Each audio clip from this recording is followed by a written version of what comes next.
구투리 김선자. 그의 어머니를 나는 아재라고 불렀다. 아재는 외동딸이었다. 뻐드렁니가 흡사 오랑우탄을 닮았지 싶었다. 하지만 그는 인정 많고 배려심이 깊어 동네 경조사에 늘 불려 다녔다. 어느 날 만삭의 몸으로 우리 노할머니 해감년에 부엌일을 돕던 아재가 뒷간에서 벼랑간 비명을 질러댔다. 놀라 달려가 보니 정랑 구틀에 샛말간 새끼 강아지 같은 핏덩이가 고물거리고 있더라는 어머니 말씀이었다. 동네 사람들은 그 아기를 구틀이라 불렀고 그 후 자연스럽게 그의 이름이 되었다고 한다. 구틀이는 얼핏 좀 어눌해 보였다. 똥자루 같은 키에 코도 훌쩍였다. 게다가 얼굴도 곰보였다. 학력이라고 해야 고작 초등학교 4학년이 전부였다. 그러나 그는 못하는 일이 없었고 세상사 돌아가는 이치도 모르는 바 없어 보였다. 그런 탓으로 동네 굳은 일에는 제일 먼저 불려 다녔다. 그에게 만사 형통이란 별명이 붙은 게 괜한 일이 아니었다. 구틀이 아버지는 목수였다. 그가 어렸을 때 하늘로 떠났다. 속소를 믿는 어른들은 집을 짓다가 지고를 맞아 급사했다고 했다. 그의 성격은 털털한 듯 보였지만 강직하고 원리 원칙을 찾는 우직하고도 합리적이었다. 혹여 그가 읍내 농협일에도 가면 직원마다 대피를 시켰다. 어쩌다 동네에 농기계가 고장나면 을에 그를 찾았다. 그뿐인가? 그는 보기보다 머리가 좋고 힘도 장사 못지 않았다. 어찌 그리 힘이 세냐고 물으면 일을 많이 하면 힘이 세진다고 대답하곤 했다. 목욕탕에도 자주 간다지만 항상 세수를 하지 않은 것 같이 깨제제해 보였다. 그는 언제나 홀로 된 어머니에게 지극정성이었다. 마을 경조사가 있으면 어머니를 꼭 오토바이에 태우고 오갔으며 어른들은 무척이나 부러운 시선으로 바라보았다.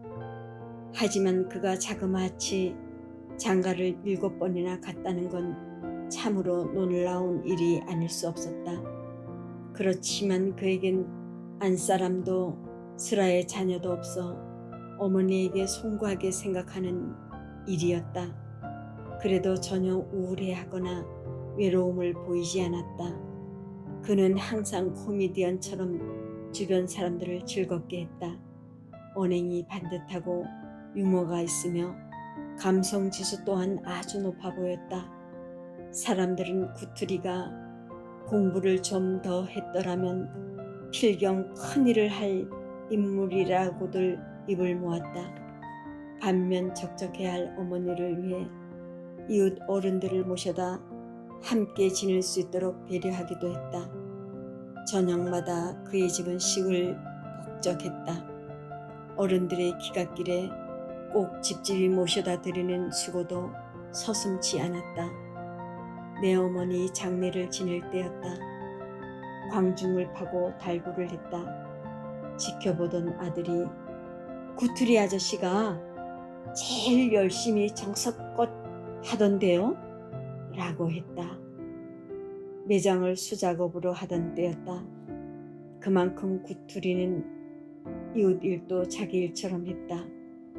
한때 그는 dum바골 정법사 개사 당시 10여 년 동안 그 절에서 일한 적이 있었다. 신도들이 제를 올리고 남은 떡을 우리 어머니와 마을 사람들에게 일일이 갖다 주기도 했단다.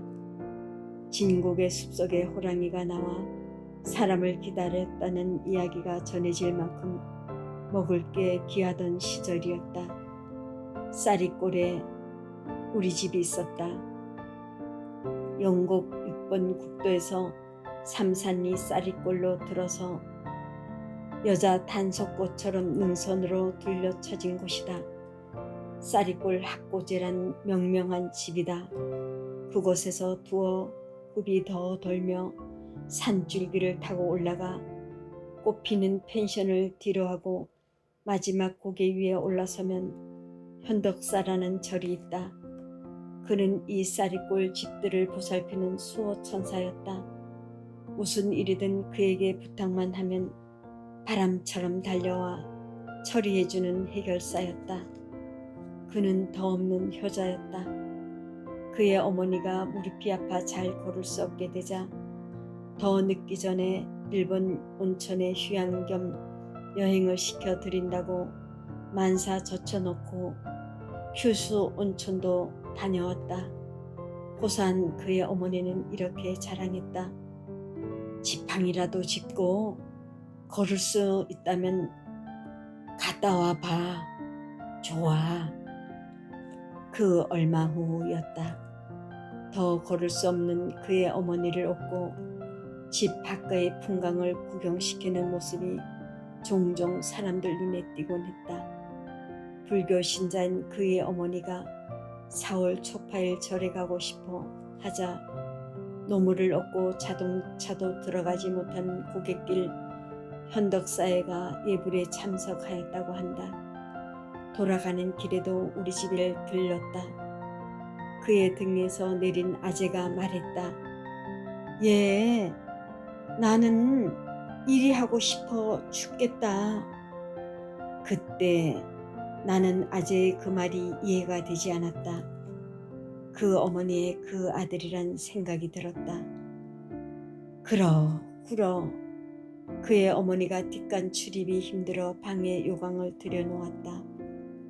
신문지를 깔고 그 위에 올려놓고 볼일 보라고 하였지만 번거롭다고 듣지 않았다. 방바닥에 흘리기도 해 서걱거리기까지 했다. 한마디 불평 없이 뒷바라지를 하는 구틀에게 힘들지 않느냐고 물었다. 살아 계신 것만으로도 얼마나 고마운데요. 얼근 얼굴로 씩 웃으며 요강을 비우곤 했다. 어느 날 그가 우리 집 일을 도우러 왔다. 새참 시간 그가 감자 부침 한 장을 벗어놓은 윗도리 주머니에 슬쩍 집어넣는 것이었다. 순간 나는 얼마나 부끄러웠던가. 일을 마치고 가는 길에 2장을 더 얹어 주었다. 구트리가 어렸을 때 그의 어머니가 자파를 떼다가 보따리 장사를 할 때가 있었다. 시골이라 값으로 곡식도 나왔다. 그 보따리를 나눠 지고 따라 다녔다. 들로 산으로 소도 먹이러 다녔고 자라면서 품도 많이 팔아 어머니를 도왔다. 그런 착한 마음 때문이었던가 집안 형편이 나아지고 좋은 짝지를 만나 매양 싱글벙글했다. 헌 트럭을 한 대 구입하여 몰고 다니며 마을 어른들 짐도 실어주고 장도 봐주었다. 어머니를 태우고 딸기밭에도 코스모스 길도 단풍 곱게 든 진고개에도 풍광 명미를 구경시켜드리며 나들이 다니기도 했다. 그런데 그만 교통사고로 항망이 저 세상으로 가고 말았다. 정말 아까운 사람이 같다. 예언하기 그지없다. 구트리, 그는 참으로 고운 마음의 소유자였다.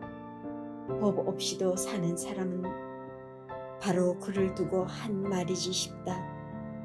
그의 명복을 빌려고 청솔 공원을 찾았다. 자기가 문화재라며 껄껄대던 그가 정녕 그립다.